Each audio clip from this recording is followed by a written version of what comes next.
जब भी हम आत्मा और परमात्मा शब्द सुनते हैं, भीतर एक प्रश्न उठता है कि आखिर इन दोनों में अंतर क्या है। क्या दोनों अलग हैं या एक ही सत्य के दो रूप? यही समझना जीवन का सबसे बड़ा आध्यात्मिक मोड़ है। जब संत और शास्त्र कहते हैं कि हम सब आत्मा हैं, तो इसका अर्थ यह है कि हमारा असली स्वरूप शरीर नहीं, बल्कि वह चेतना है जो इस शरीर में निवास कर रही है।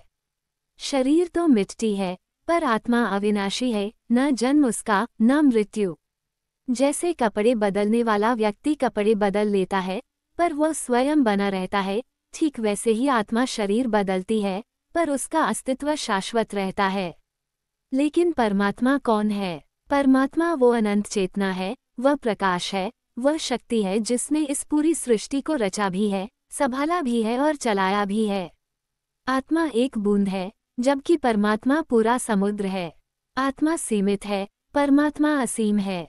आत्मा अनुभव करती है, परमात्मा अनुभव करवाता है। आत्मा भटकती है, परमात्मा मार्ग दिखाता है। आत्मा कभी कभी अज्ञान में फंस जाती है, मोह, माया, क्रोध, लोभ में, लेकिन परमात्मा सदैव निर्मल, शांत और पवित्र है। इमेज में दिखाया गया भाव यही है कि जैसे जीव भगवान के सामने प्रश्न करता है, प्रभु मैं कौन हूँ? और भगवान मुस्कुराकर कहते हैं, तू मेरा ही अंश है।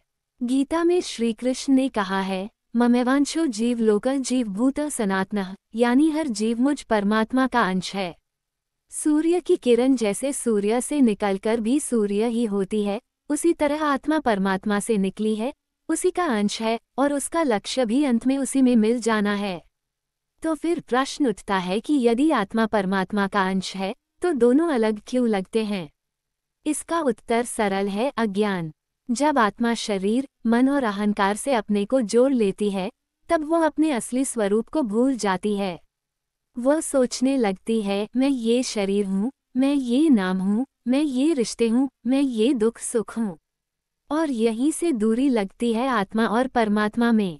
पर जैसे ही जीव अपने भीतर झांकता है, ध्यान करता है, भक्ति करता है, गुरु की कृपा लेता है, तो पर्दा धीरे धीरे हटने लगता है।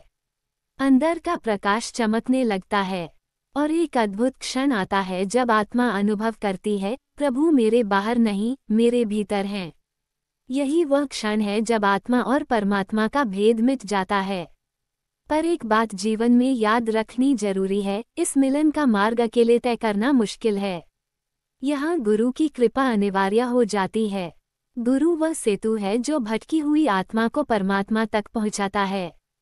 जैसे अंधेरे कमरे में दीपक जला दिया जाए तो सब साफ दिखने लगता है, ठीक वैसे ही गुरु ज्ञान का प्रकाश जलाकर जीव को समझा देता है कि वह शरीर नहीं, वो प्रकाश है, वह अमर आत्मा है और परमात्मा उसका अंतिम आश्रय है। जब ये सत्य भीतर उतरेगा, तब जीवन बदलने लगता है। दुनिया वही रहती है, पर देखने का दृष्टिकोण बदल जाता है। क्रोध की जगह करुणा आ जाती है, भय की जगह विश्वास, बेचैनी की जगह शांति। आत्मा को जब अपने परम स्रोत का बोध हो जाता है, तब वो किसी भी परिस्थिति में अकेली नहीं रहती, क्योंकि उसे अनुभव हो जाता है कि परमात्मा उसी के भीतर धड़क रहा है। इसलिए हमेशा याद रखिए, आत्मा और परमात्मा में अंतर है जरूर, पर दूरी नहीं है।